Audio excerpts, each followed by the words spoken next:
Bonjour à tous et bienvenue sur ma chaîne. Aujourd'hui, je reviens avec une vidéo un peu spéciale, un peu plus personnelle. Comme tous les ans, je fais un bilan chaque fin d'année et relancer le challenge Chic-Choc. Mais vous savez quoi? Parfois, la vie nous emmène à traverser des tempêtes. Et cette année pour moi, 2024, a été exactement ça. Une tempête, mais aussi une occasion de renaître, de me reconstruire et surtout de me retrouver. Alors dans cette vidéo, je vais partager avec vous mon bilan de 2024, ce que j'ai appris, les défis que j'ai relevés, enfin certains, hein, et surtout comment j'ai transformé les épreuves en opportunités. Si vous traversez une période difficile, j'espère que cette vidéo vous apportera un peu plus d'inspiration et d'espoir. Premièrement, vie personnelle et émotionnelle, c'était les montagnes russes, mais vraiment. Cette année, j'ai vécu des moments très durs. Sur le plan émotionnel, j'ai dû affronter des manipulations, des mensonges, des trahisons et des déceptions dans mes relations. Ces épreuves m'ont poussé dans mes retranchements, mais elles m'ont aussi permis de mieux me connaître et de réévaluer la place que certaines personnes avaient dans ma vie. Surtout, j'ai expérimenté l'accident. C'était vraiment choquant, mais heureusement que Dieu est toujours là. Il n'a pas permis l'irréparable. Cher 2024, merci. Tu m'as fait verser des larmes comme jamais. Mais tu m'as tellement appris que je ne peux pas dire que tu as été si mauvais. J'ai appris à écouter mes émotions, à les accepter et à reconnaître quand je vais mal. À un moment donné, j'ai compris que j'étais en train de sombrer dans une forme d'oppression, déguisée bien sûr, et de dépression dorée. Vous savez, cette dépression où tout semble bien en surface, mais à l'intérieur, on est brisé et détruit. Ce que je retiens, c'est que prendre soin de soi, c'est vital. Dire non, poser des limites, c'est un acte d'amour envers soi-même. C'était dur à mettre en place, mais lorsque ça devient la seule option, on n'a pas vraiment le choix, n'est-ce pas? C'était... Waouh, quelle année! Bref, passons sur le côté vie spirituelle. Ma boussole dans la tempête. Ah là là. Ma foi a été mon encre. Dans les moments les plus sombres, c'est à Dieu que je me suis accrochée. Après, en même temps, je n'avais pas vraiment le choix. Il me restait que lui. J'étais arrivée à un stade de ma vie où je ne savais pas qui appeler, si ce n'est que Dieu. J'ai intensifié mes prières, je lui ai confié mes batailles. Et vous savez quoi? Même si tout semblait s'effondrer autour de moi, j'ai ressenti sa présence, son soutien, sa main qui me reconfortait par son amour. Il essuyait mes larmes, il m'a offert son épaule pour poser ma tête lorsque je n'arrivais plus à dire un mot. Si vous êtes croyant, je vous encourage à prier. Même quand vous ne comprenez pas ce qui se passe, même quand c'est chaud, la foi, c'est une lumière dans l'obscurité. La foi, c'est la base. Et si vous ne croyez pas, trouvez un moyen de vous reconnecter à quelque chose de plus grand que vous, à quelque chose, à l'univers, je ne sais pas. Ça change tout. Je suis la preuve vivante, les amis. Bref, passons sur le côté vie professionnelle et financière. Ah là là, les défis. Les leçons. Ah là là. Bref, côté professionnel, ce n'était pas facile. Mon entreprise a ralenti et ça m'a obligée à revoir ma façon de faire. Financièrement, il y a eu des hauts et des bas, surtout des très bas.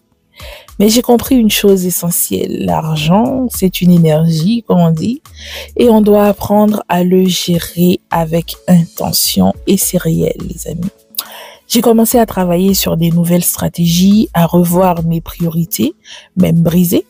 Si vous êtes dans une situation similaire, mon conseil, c'est de ne pas avoir peur de recommencer, de réajuster. Parfois, repartir à zéro, c'est la meilleure chose à faire. Et quoi qu'il arrive, on ne repart jamais à zéro car on apprend toujours quelque chose et on ne refera plus jamais les mêmes choix qu'on appelle souvent erreurs. D'accord? Bref, passons dans la catégorie relations. trier pour avancer. Cette année, comme d'habitude, j'ai aussi fait le tri dans mes relations. Mais cette année, j'étais beaucoup plus stricte et catégorique. Certes, ça m'a fait mal, mais c'était nécessaire. Ça m'a permis de voir qui est vraiment là pour moi, qui méritait cette place, qui était à la bonne place, qui devait être en haut, qui devait être en bas, qui devait être au centre, mais vraiment, c'était nécessaire. J'ai aussi renoué avec certaines personnes, ce qui m'a montré que même après des périodes de distance, il est possible de reconstruire. Vraiment, si je peux vous donner un conseil, soyez sélectif avec les gens que vous laissez entrer dans votre vie. Entourez-vous de personnes qui vous soutiennent. Pas de celles qui vous épuisent, qui vous aspirent, qui vous utilisent. Non, non, non, non. Faites un tri et ça m'a fait du bien. Et ça m'a aidé. Mais, les amis, bref, passons sur le plan santé mentale et physique. Une priorité absolue. Ah, ça là, non, ça, je ne blague pas là-dessus. Et 2025, ça sera encore plus. Bref. 2024 m'a montré que la santé mentale, c'est précieux. Il y a des moments où j'étais épuisée, mais vraiment, où j'avais l'impression de porter le monde sur mes épaules.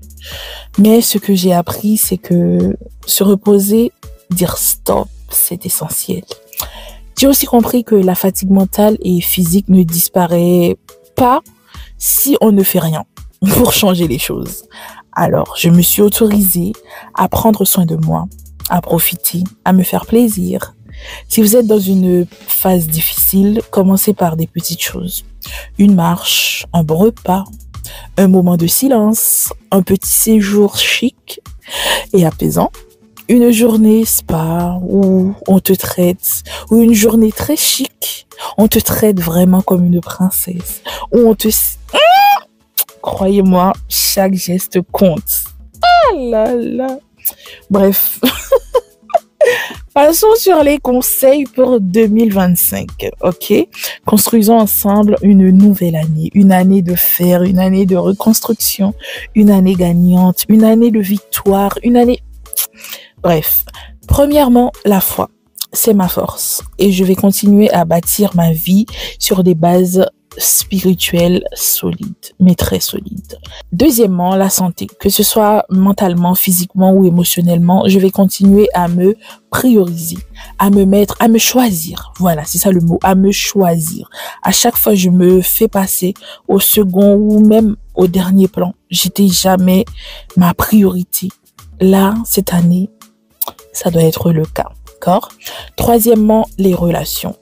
Je vais m'entourer de personnes bienveillantes et sincères et ne plus gaspiller mon énergie avec des relations toxiques et énergivores. Non, c'est terminé. Maintenant, je veux des gens de qualité, des personnes qui méritent d'être à mes côtés, d'accord?